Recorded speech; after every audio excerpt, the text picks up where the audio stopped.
Today, I wanted to talk to you guys about the worst prophet, in my opinion, that ever lived.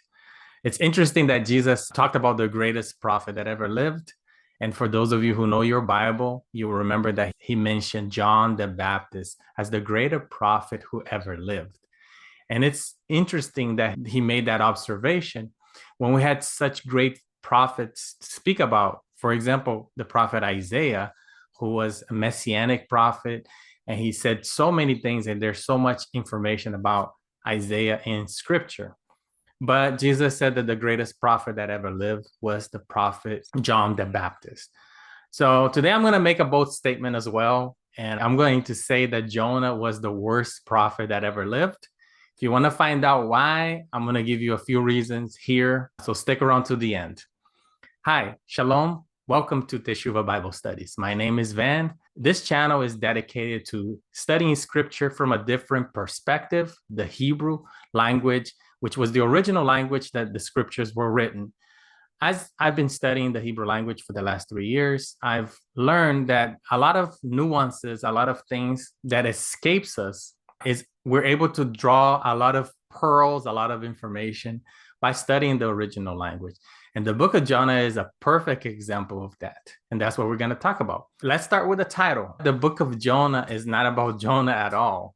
In fact, Jonah is the example of what not to do. Jonah personifies what most of us have, human nature. And then it shows an interesting result at the end that is contrary to human nature, Adonai's nature, our creator's nature, the Lord's nature.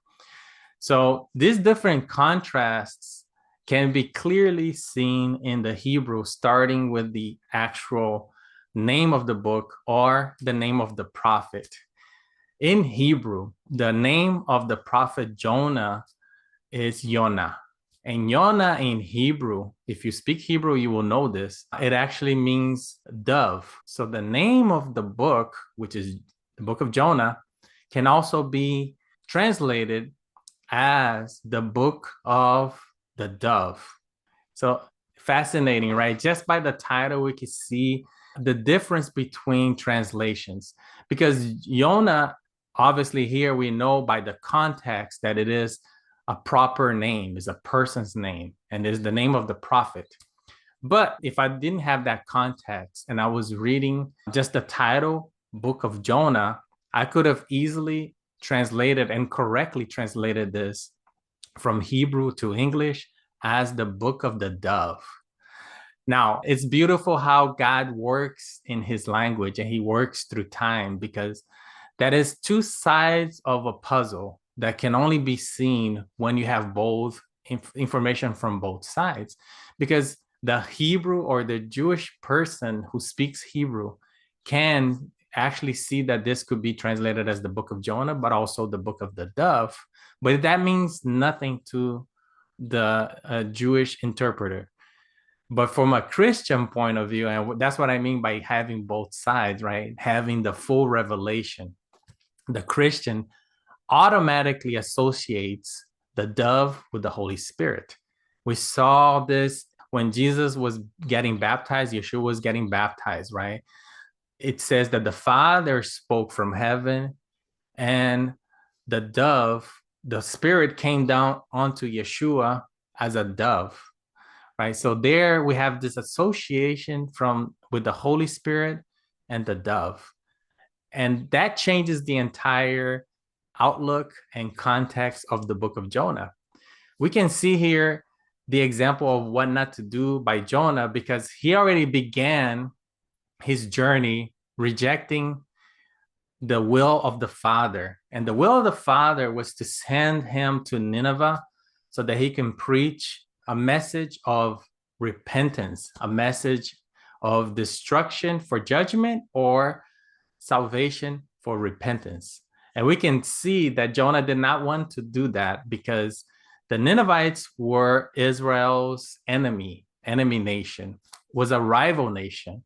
And Jonah did not want for them to be spared. So he went the opposite direction that God sent him. So a lot of times we do this as well, right? Sometimes God will put in our hearts the desire or maybe even a command in our hearts to reach out to those that are our enemies and preach to them a message of repentance. God wants everyone to come to repentance. He doesn't want to judge or condemn anyone. He wants everyone to come to repentance. That's his will. But sometimes we feel that those people are not worthy of repentance. They're not worthy of salvation. And we actually desire their destruction. So that's the first human nation part of the book, where Jonah went the opposite direction where God commanded him to go. And we often do that as well. Now, the second part that I think that Jonah is the example of what not to do is that when he finally said, okay, Lord, I'm going to do what you have said, and he was given a second chance, he went to Nineveh, but he didn't preach the full message that we're supposed to preach as prophets of God. When we're telling people about our Creator, we're supposed to tell them about the hope and his mercy and his desire to restore us, to make us whole again, to complete us, to bring us back to him. That's the message. That's the gospel, is the good news that you're supposed to give to people, that even though we are far away from God, he has made a way for us to reconcile with him and have peace with him. That's the message of the entire scriptures, of the entire Bible. Jonah, however, did not do that. He went into Nineveh and preached condemnation. He didn't have a message of repentance. He had a message of condemnation. He went in there condemning the people, telling them, like, in 40 days, Adonai has been seeing your filth, has been seeing your sins. And in 40 days, he's going to destroy the city. And he preached that message every day for the duration of the 40 days until the judgment day was to come. But what he was supposed to preach was, in 40 days, Adonai is going to destroy the city and everything in it and all the inhabitants of it. However, if you repent, if you turn back to him, if you stop doing your wickedness, if you stop your evil ways, he will show mercy and spare you. That was supposed to be the full message that he was to preach to that nation. But he only preached the destruction part of it. And we also often do that as well. Sometimes when we are approaching someone who we believe is not doing God's will, or we can clearly see that they're not doing God's will, we go there and condemn them. And that's what the Bible talks about, the difference between judging someone correctly and condemning someone. The scriptures tell us not to condemn anyone, because who are we to condemn anyone? Yeshua himself says in John chapter 3, where we know that famous verse, right? John 3:16. But if you read the entire chapter, he will say that he was not sent unto the world to condemn the world, but to save the world. It was so that the world could be saved through him, not to condemn the world, because the world was already condemned, right? And we often do this. When we're talking to people about the good news, we focus on their sin. We focus on what they're doing wrong. We tell them they're going to hell if they don't change. And we tell them they're condemned. But the focus of the message should be that regardless of what the state of those people are at the moment, that there is a way to come back, a way to reconcile with God, a way towards salvation. And that's what the Lord desires, right? So we're not supposed to focus on their sin. We're supposed to tell them the good news. And once they surrender their lives to Yeshua, and once they receive the Holy Spirit, the dove, right? Then the Holy Spirit will work within their hearts to change them. It's not our job to change them. So we're not supposed to condemn people. And that's what Jonah did, right? He went there to condemn the people. He didn't want those people to be saved. He wanted to condemn them. And that is made evident with the result, right? After the people did repent and the Lord spared them, Jonah's attitude was of anger and resentment. And he even said, right, I didn't want to go there to begin with because I know your nature. I know that you are a loving, forgiving, and merciful God. And I knew you were going to like spare them. of this destruction. So his desire when he went there was actually to see the destruction. His desire was for God to destroy his enemies. He's the example of everything, how we should not act as prophets of the living God, as representatives of the living God. And we are all prophets because in scripture, a prophet is someone who proclaimed God's word, who proclaimed the truth of Adonai, who proclaims the truth of the Almighty. So as soon as we open our mouth and we start speaking truth that leads people back to Elohim, we are prophets. And now we can also see how this dichotomy, this opposing title makes more sense, because this is the book not only of the prophet Jonah as an example of what not to do, but is also the book of the dove, is the book of the Holy Spirit. And this tells us, and this shows us, right, that the Holy Spirit as the Creator's Spirit, the Almighty Spirit, He will do what He set out to do. So the Holy Spirit here brings repentance to the people. Even though the message was wrong, incomplete, and chaotic, the Holy Spirit work in those people's hearts. The scripture says that repentance comes through the Holy Spirit. It is the Holy Spirit who convinces us of the truth and brings our heart to repentance.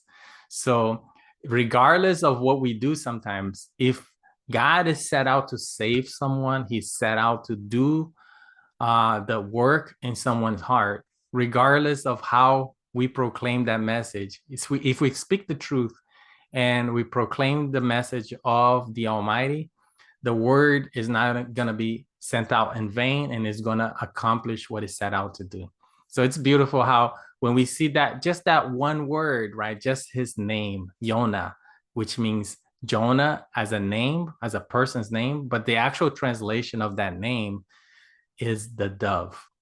So it's beautiful how he chose the prophet dove to accomplish this work and record this in scriptures so we can use it as an example. So what have we learned? Let's sum it all up now with the final lessons, right? We should not treat people as enemies. The scriptures clearly say that. Even the worst person, the person who has done us harm, has worth and value in God's eyes, and He loves them the same as He loves us, each one of us. So we cannot differentiate levels or categories of people that we choose are worthy to receive the message, to receive God's grace, to receive salvation, to be restored. So that's the first thing that we can learn from the book of Jonah. The second thing we can learn from the book of Jonah is that the Creator doesn't need us. He really does not. He chooses to use us, right? When He uses us, it's a privilege. If you get to be used by the Almighty to accomplish anything, you should feel blessed. You should feel that in itself should be a reward, right? I don't know if I'm speaking to somebody right now, but if this video touches one person's heart, it was worth my time. It was worth doing, because again, that's the point, right? Maybe He made this video, maybe He put this message in my heart for one specific person, and maybe that one person is listening, and it will make a difference in that person's heart. And that's enough reason for me to speak the truth. That's enough reason for me to come here. And because I was inspired by the Holy Spirit, right, I believe that this message has a destiny, has a home. Maybe it's more than one person, maybe it's just one person, but regardless, I'm not even gonna know the results or the harvest that this video may bring. But if it is for one person, it was still worth it.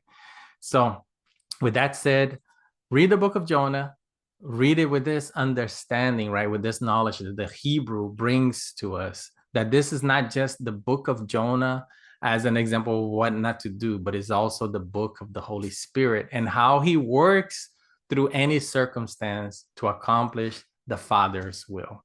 And with that, I bid you shalom.